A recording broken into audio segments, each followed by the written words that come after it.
So my name is Megan Ketley. My pronouns are she, her, and I am an education student here at CEI. And I'd like to welcome everybody to our first panel for the Research Symposium hosted by the Center of Employment Innovation and the Coady Institute. We're all very excited to get started today. We have a lot of really great student researchers and the work that they're doing over the next couple of days, and I look forward to kind of moderating the first panel to begin the event. Before I begin though, I do want to give a land acknowledgement to the land that we are on. We are in Mi'kma'ki, the ancestral and unceded territory of the Mi'kmaq people. This territory is covered by the Treaties of Peace and Friendship, which the Mi'kmaq and the Wolastoqiyik peoples first signed with the British Crown in 1725. The treaties did not deal with the surrender of lands and resources, but in fact recognized the Mi'kmaq and Wolastoqiyik people and established the rules for what was an ongoing relationship between nations. From wherever you're joining us, I'd like for you to take a moment and reflect about the land that you are learning and living on and benefiting from, and recognize that we are all treaty people. So with that, I'd like to welcome up our first panelist for today, Courtney McKay.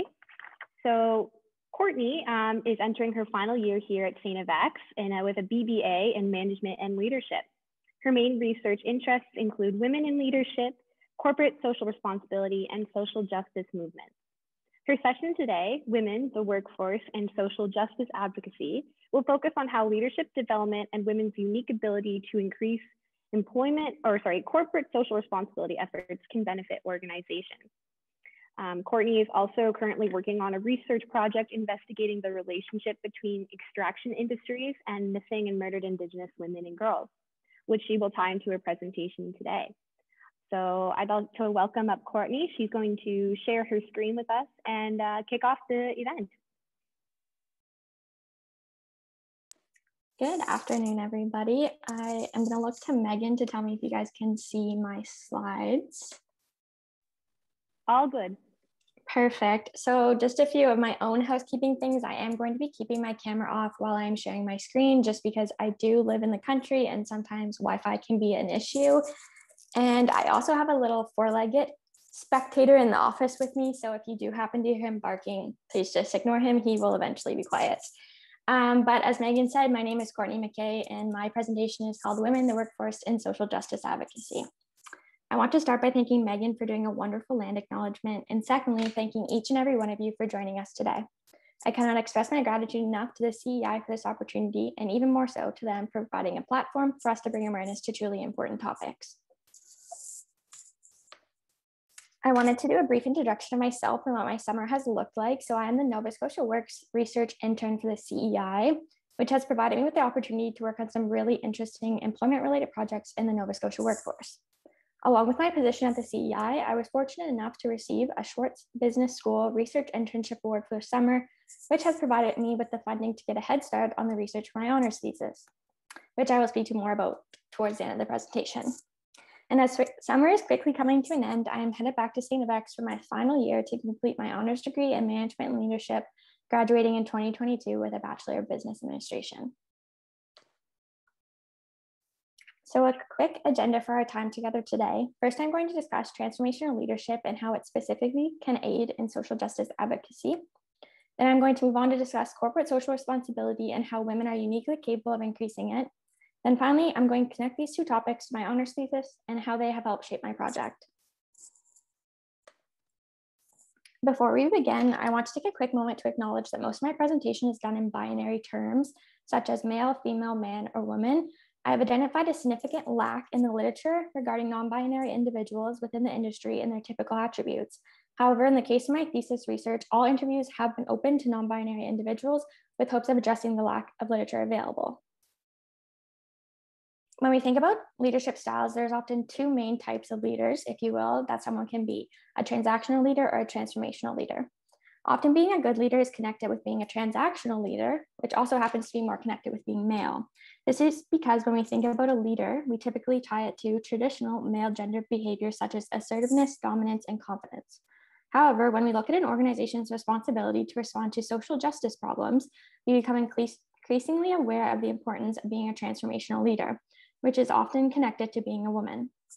Transformational leaders aim to transform their employees towards high-level values by offering long-term prospects and visions.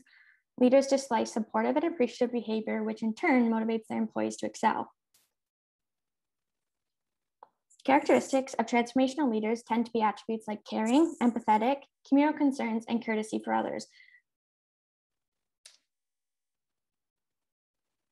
Additionally, there are 4 main measurements of being a transformational leader: idealized influence, intellectual stimulation, individual consideration, and inspirational motivation. Idealized influence is defined as the capability to act as a role model. So as a leader, the individual is admired, respected, and trusted by their employees. Intellectual stimulation is achieved when the leader fosters a supportive environment where creativity and innovation are prominent. This allows for the leader to bring awareness to problems and connect it back to the employee's own belief and values. Individual consideration is the third measurement, and it is when the leader shows their followers a level of personal attention, making them feel motivated and supported, which provides an opportunity for the leader to create a link between the employee's needs and the organization's mission, providing a chance for self-actualization and personal growth. The final measurement of being a transformational leader is inspirational motivation, which is referencing the leader's ability to create an environment that is inspiring, motivating, convincing, and attracts a future shared vision. So when we review what we have learned about transformational leaders, we know that they are often empathetic, caring, and considerate. Additionally, when looking at the factors of transformational leaders, we are able to see how they become a role model for their employees, foster a work environment where creativity and innovation are encouraged, and they have a way of expressing personal consideration that connects their employees' needs with the mission of the organization and vice versa. And finally, they're able to inspire and motivate their employees towards a shared vision. I believe these attributes are what highlights how transformational leaders can aid in social justice advocacy. Their caring attributes make them more susceptible to being concerned for the well-being of others affected by social justice problems, and their ability to create an innovative environment and provoke a shared vision increases the likelihood that they will be able to inspire their employees to also aid in social justice advocacy. A favorite statement of mine is transformational leaders are able to induce their followers by means of intellectual stimulation to reevaluate potential problems within their work environments for which innovative ideas can grow to respond. As it has come to light over the last year, issues around social justice problems are everyone's problems and no one is excluded from responding. This is why transformational leaders can play such an advantageous role in responding to different social justice issues. Over the last several years, we have seen internal and external stakeholders become more demanding of organizations' corporate social responsibility endeavors, or lack thereof. This has created a need for leaders who are able to increase organizations' corporate social responsibility efforts.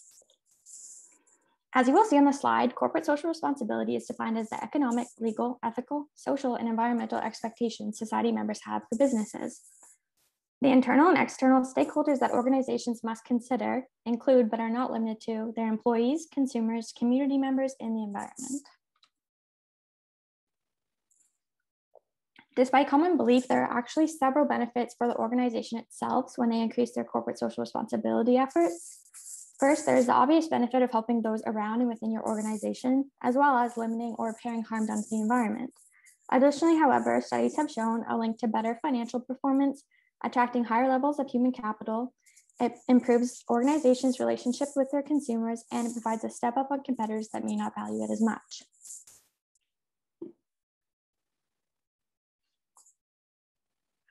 We have now become aware of the importance of corporate social responsibility. So now let's talk about who is most capable of increasing those efforts.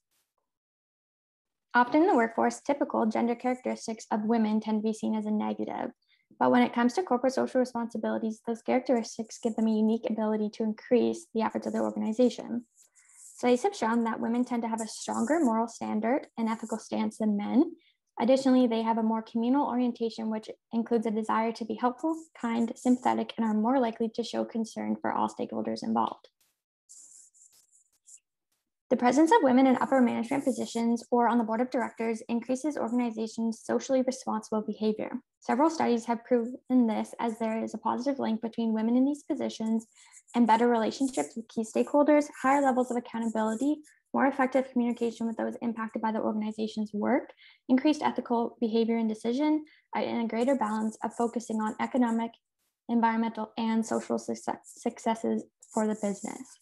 Interestingly enough, there's also a positive link between the number of women in organizations and the likelihood that that organization will appear on the best list, such as Fortune's list of best companies to work for, best corporate citizens, and the world's most ethical companies. Despite clear evidence that women positively impact many aspects of the workforce, only 20% of top to middle management positions are held by females, and only 7% of seats on board of directors are held by women. So as I mentioned before, I am completing my honors thesis this upcoming year. And as you can probably tell, a lot of my research interests include women in leadership and social justice advocacy. So I wanted to find a topic that could connect both of these, which brought me to the topic of investigating the relationship between the extraction industry and missing and murdered Indigenous women and girls. More specifically, for my project, I'm going to be looking at the mining companies with active projects currently in the Canadian Arctic. Based on the information I've covered in the presentation, it has become clear that transformational leadership is often connected with being female, and we know that when women have a unique ability to increase corporate social responsibility. So this is why I chose to do my research question on how women holding leadership positions within the industry are currently responding to the social justice crisis facing Indigenous women. My goal with this research question was to identify if companies with women in leadership positions were more likely to use their corporate social responsibility efforts to aid in social justice. For those who are not familiar with the National Inquiry into Missing and Murdered Indigenous Women and Girls, in 2016, the Canadian government created the National Inquiry to respond to the epidemic of violence Indigenous women are facing. The hope of the National Inquiry was to hold provinces accountable, engage and educate the public, and encourage collective action to end the violence. The National Inquiry calls specifically on the extraction industry to respond to the crisis, as they unfortunately play a critical role in lack of safety for these women. Even more so, they called specifically on the mining sector to start actively responding. Within the mining sector alone, there have seen a 1,400% increase in sex crimes and a 1,200% increase in domestic violence in relation to the start of current mining projects.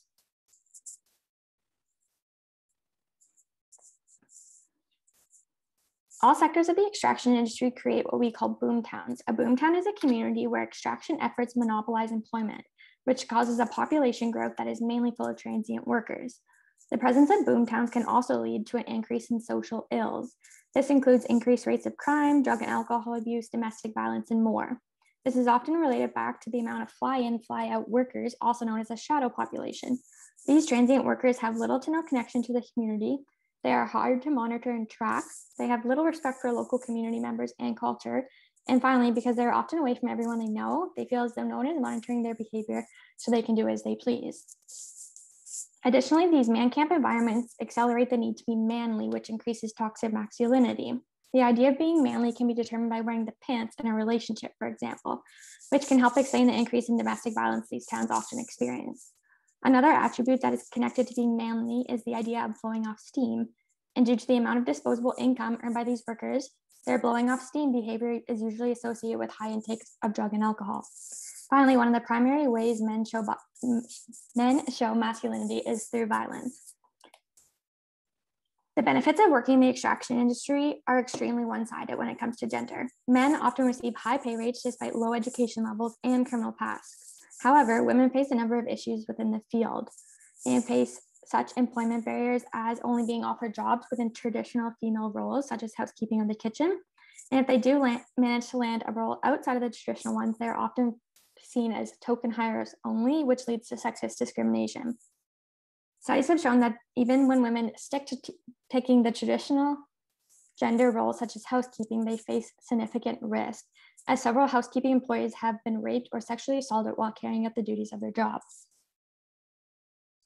These points have made it clear that the extraction industry does not favor women. However, it favors Indigenous women even less.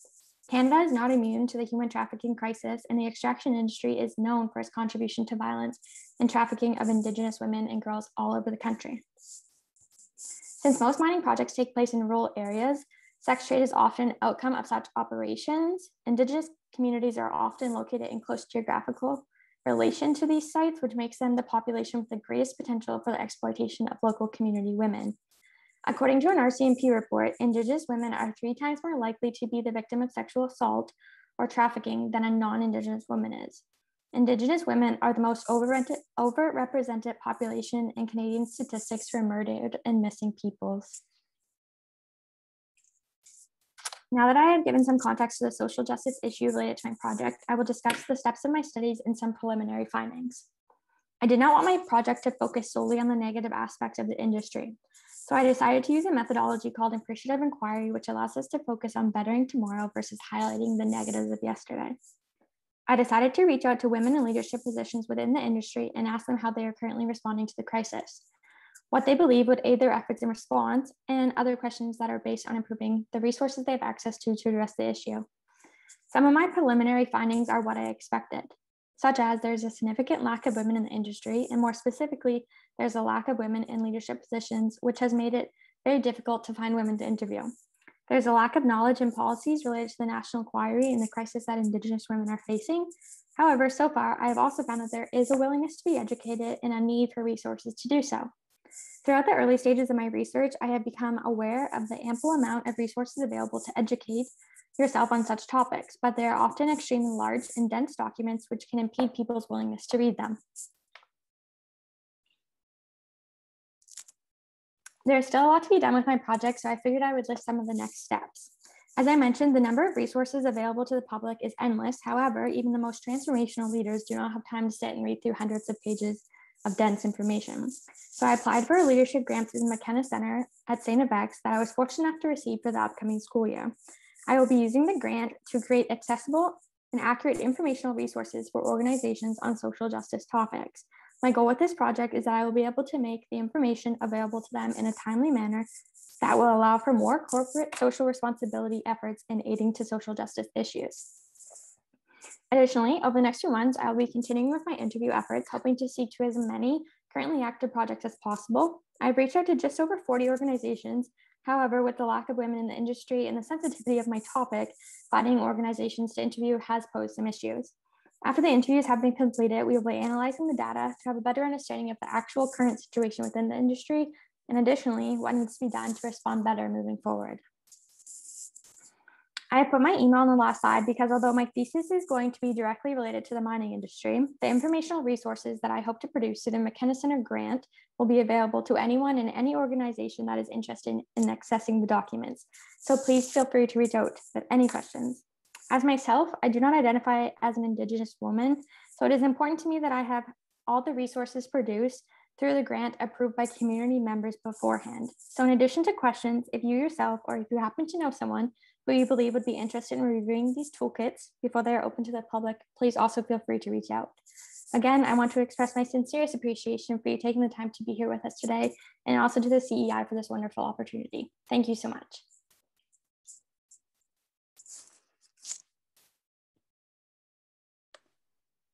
Awesome. Thank you so much, Courtney. What a really fascinating presentation. Yeah, I just think you're doing some incredible work, and I think you presented it very well. So like I mentioned in the chat box, if you have any questions for Courtney about her presentation, you can put them in the Q&A function. I'm monitoring it now. I'll give you a moment to think of if you have any questions. Perfect. So could you highlight / share more about the connection between CSR and human capital, Courtney? It's one of our questions. Do you want me to answer questions now, or are we saving that for the end? I think we're just going to do it per for sure. presentation. Yeah. No worries at all. So the connection between corporate social responsibility and human capital, for sure. So human capital basically refers to the willingness to have people with, the most education, the most experience, and what they bring to the table as an individual. And, those people that have all those skills are very sought after. So looking for organizations that, care about the environment and social issues and stuff often creates this interest to attract these better off employees than they would have in a company that wasn't paying any attention to it at all. Fantastic, thank you.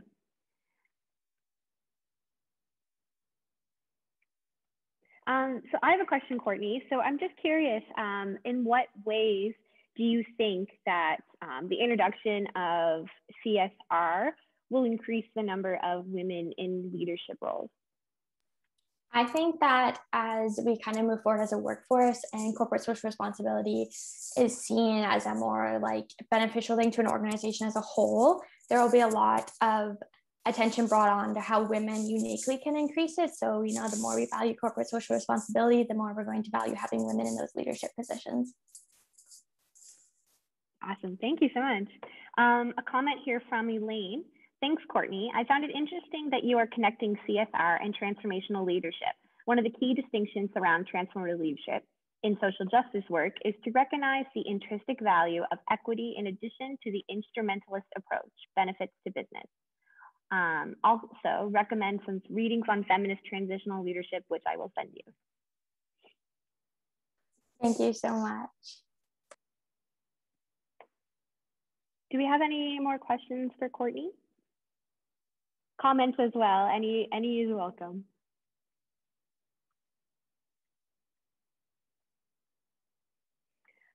I do have another question for you, Courtney, as well.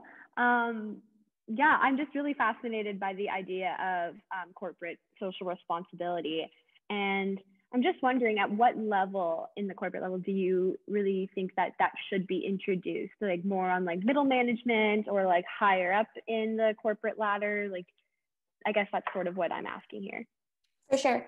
A lot of the literature I've reviewed lately has talked about how when corporate social responsibility gains more interest, it often gets kind of those middle to top management positions talking about it. But personally, in my opinion, I think that it should be of concern to everyone. And then when we get the whole organization kind of agreeing on a shared vision and what we're working towards, we're going to get the better results. So at this point, I do believe it's pretty, you know, high up in the organizational ladder, but I do think hopefully when we move forward, they'll be able to kind of be on everyone's mind in the organization. Okay, awesome. Thank you so much. Seeing as there's no more questions or comments for Courtney at this time, I just wanted to personally, again, thank you, Courtney, for such a fabulous presentation. The visuals and the information that you shared is really riveting and just testimonial to the kind of research being done here by students at St. FX. So really good stuff. So thank you so much.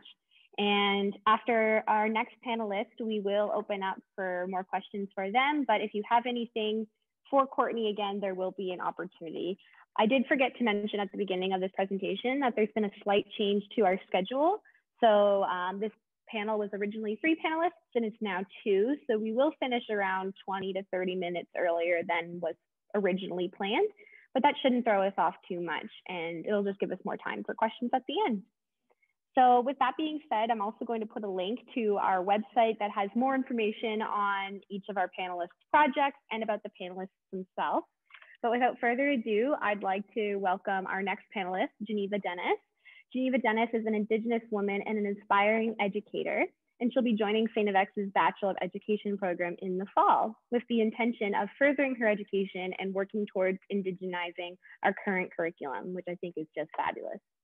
Her Building Abundance in Indigenous Communities project has compiled stories from Indigenous communities over the past 10 years, which speak to the community building practices that celebrate Indigenous ways of organizing and leading change. So with that, I welcome Jeneva to share her screen and turn on her camera. Thank you. My name is Jeneva Dennis. Hello, everyone. I'm going to be doing the presentation on the project. Sorry, I'm just having tech difficulties. Okay, so, all right. Okay, here we go.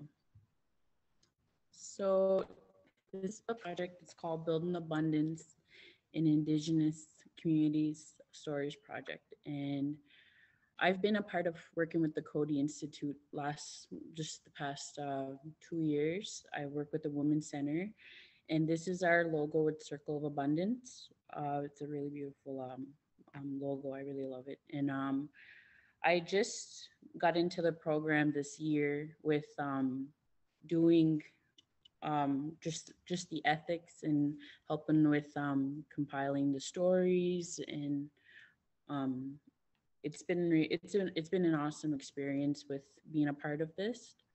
So with this, so this is me we basically said that in the interview. I'm going into the Bachelor of Education program this fall, and I just finished my undergrad here. So keywords throughout this presentation would be abundance, leadership, Indigenous strength, storytelling, community development, and change, because this project is about asset-based community development, and it's a course that we do at the Coady Institute. And what I've been working on was the stories themselves and formatting them into with the participants' photos, and just the process of like collecting them.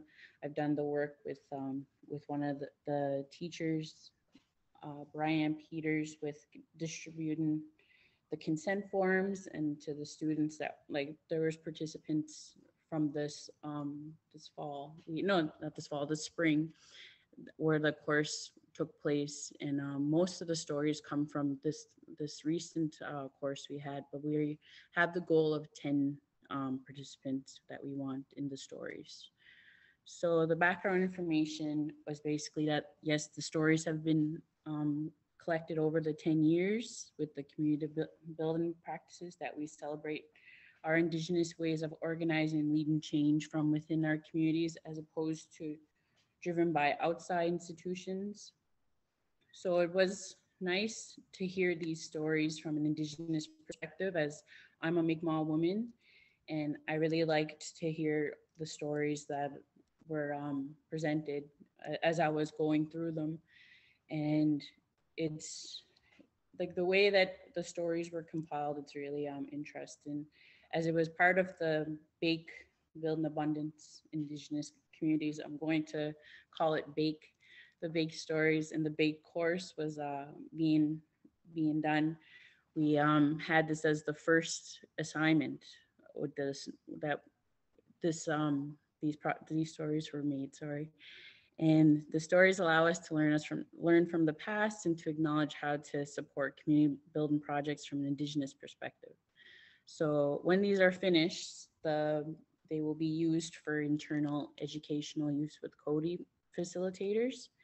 And these will be how we could teach in the BAIC course how we've grounded, diverse, and have relevant examples and lessons within these stories. So basically, we're shining the light on things that people do and figure out ways to support them within these types of projects involving asset-based community development. And the stories, like the reason why we're doing this is because we want to build this curriculum from the bottom up at an Indigenous perspective. There's not a lot of material like this out there within the BAIC stories. There is asset-based community development sources, but we don't have a bunch of stories and examples in a document that we could use. So that's what we are in the process of doing. So important knowledge from these stories aren't usually recognized, and they carry great importance. And I thought that this was really interesting in learning about these people. And this is a part of how we build relationships, like with our people, with our allies, with like ourselves, with asset-based community development projects. So this is a part of consensus building. So like we said, the course has been going on for over 10 years, and we've had probably a couple other stories besides this spring course we just had. So these stories were a part of the first assignment of the course. This course took place from March 30th to April 27th this year. I wasn't a part of the course. I haven't been a part of the course, but I was able to see like what was done in the course, and it was a really interesting course. I really liked it a lot, and I've been a part of just collecting the stories and reading them and learning from other Indigenous women's perspectives and men. So these stories will be available only to internal Coady teaching use only. And the course name where they got the stories from is the Building Abundance in Indigenous Communities. This course is done with Carrie Lynn Paul and Brian Peters, my coworkers I've been working with closely within formatting these stories. And when I got involved with this project, like I said, I wasn't able to be a part of it, but I've learned more about the people's, like the participant stories and how they resonate with me with living on reserve in life situations as being Indigenous.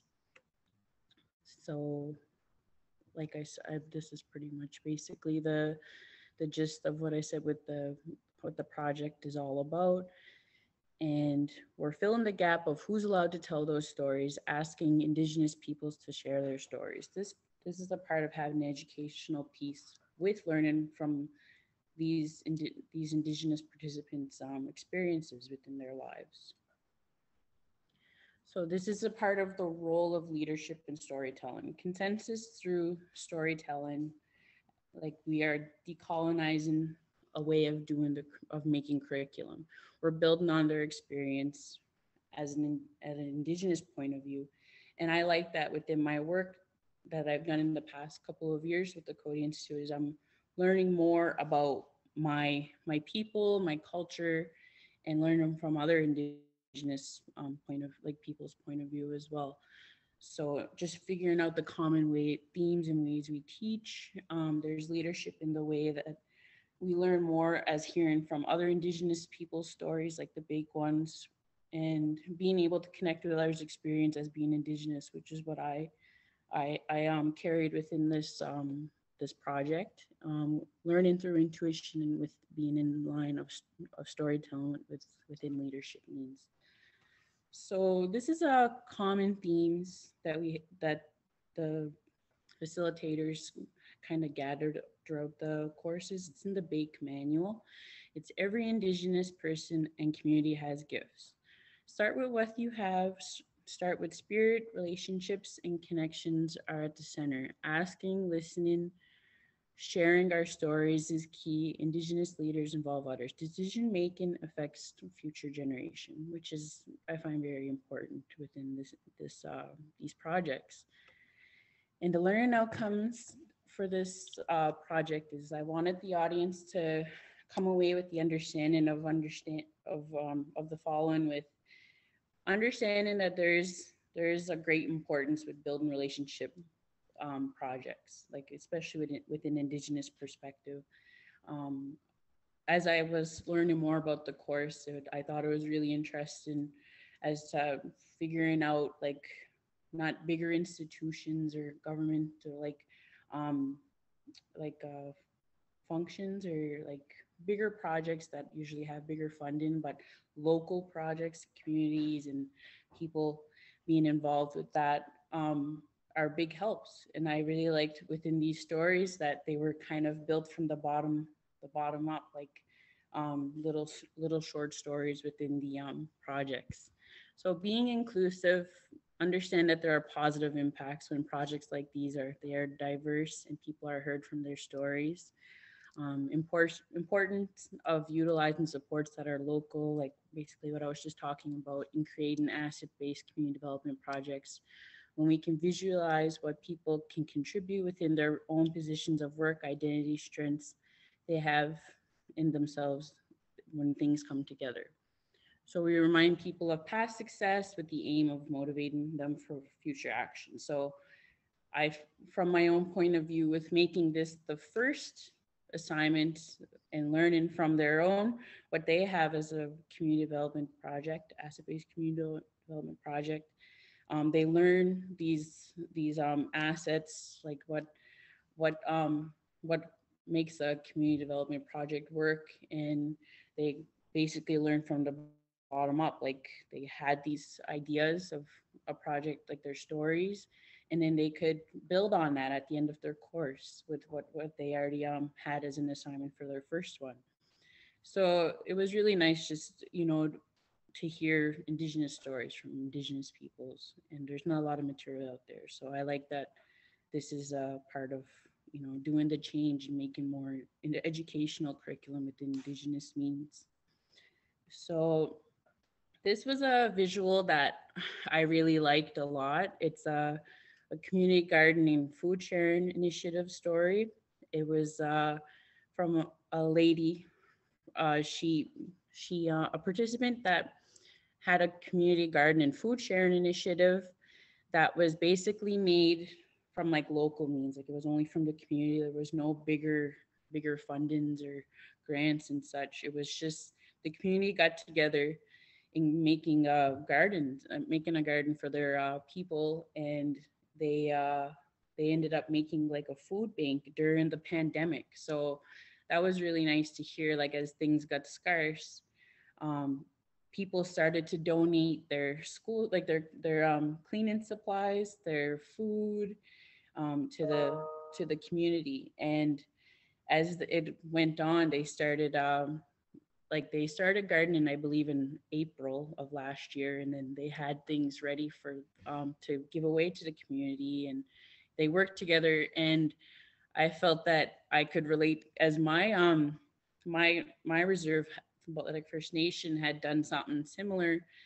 As we've just recently got a greenhouse in my community, and this is where we grow several types of vegetables, and we either give away or sell really low cost in the greenhouse. And we've also opened up a food bank as well during the COVID pandemic. As things got scarce, obviously, this is a really good help within community needs, community development needs. So it's really nice to see this kind of story in the sense of helping people, like people helping people with and getting communities getting together.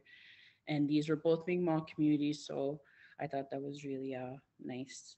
And so this is a sneak peek of how the document will look, of the Stories of Abundance, Building on Abundance in Indigenous Communities project document visual.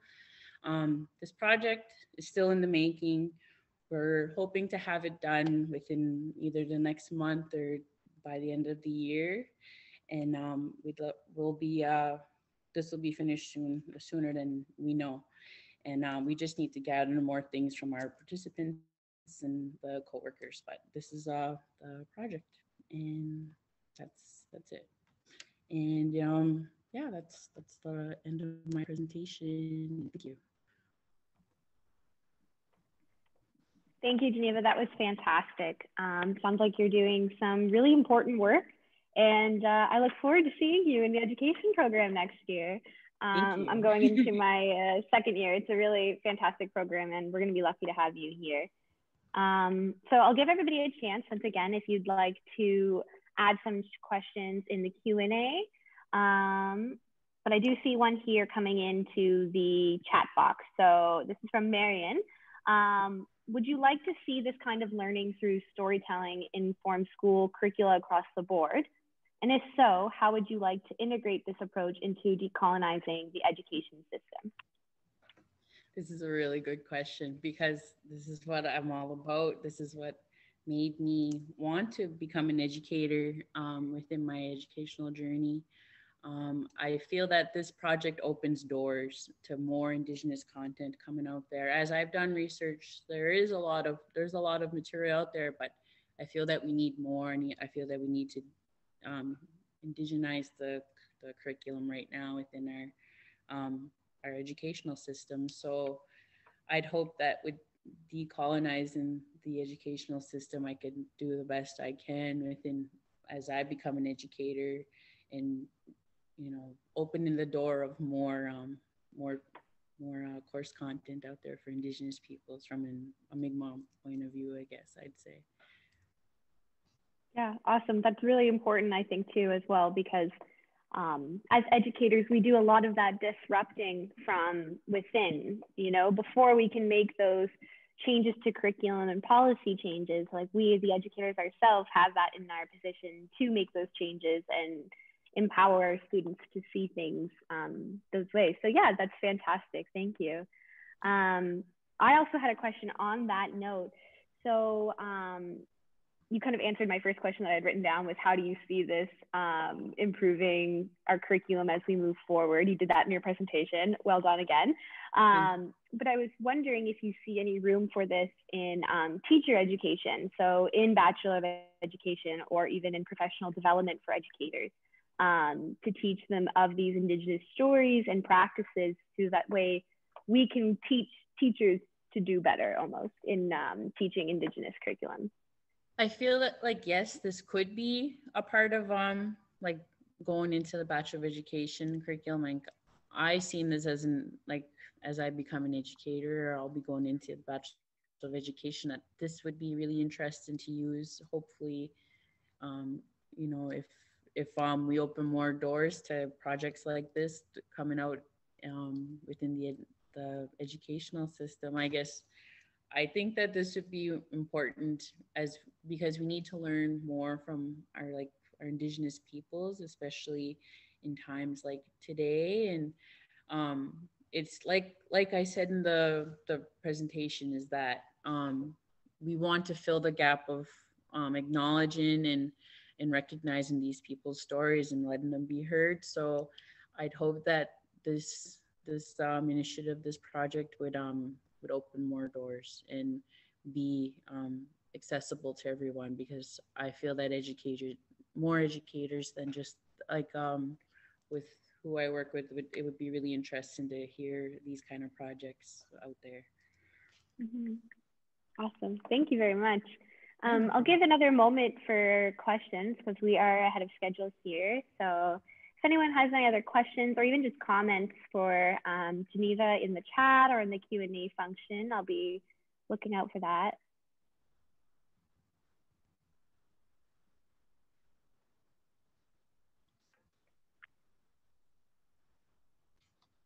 So we have a question coming in from Rhonda here. Thank you, Rhonda. Well, what do you see as the role of the educator?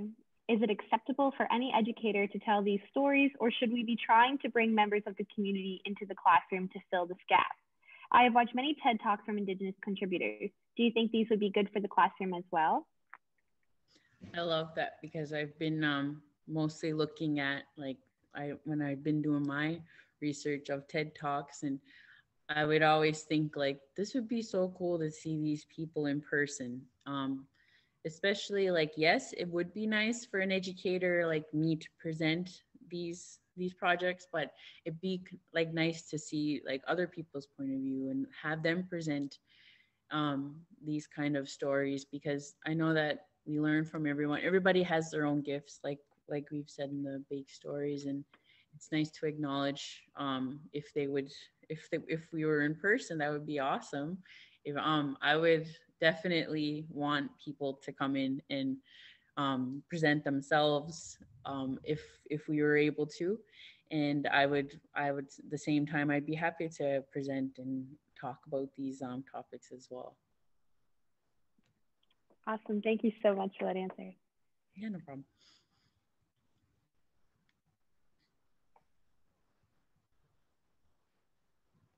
So if there's no further questions for Jeneva here, I just wanted to thank you once again for such a fantastic presentation. The work you're doing is very important, and yeah, I can't wait to see the results of this project and see you on campus next year. We did have a question come in for Courtney again. Courtney, is that all right with you? Yes, absolutely. I did read Laura's question just when it popped up. So perfect. If you want to answer that. Perfect. Thanks, Laura, for the question. I really think you made a good point, and we have to acknowledge, similar to how I mentioned, I didn't want my thesis to only focus on the bad parts of the industry, that rotational workers are important for the Canadian economy.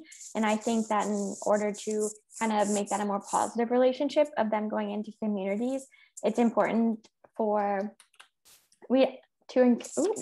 us to encourage those kind of tough conversations and make those statistics more well known. And I think that can be applied in Atlantic Canada and also West.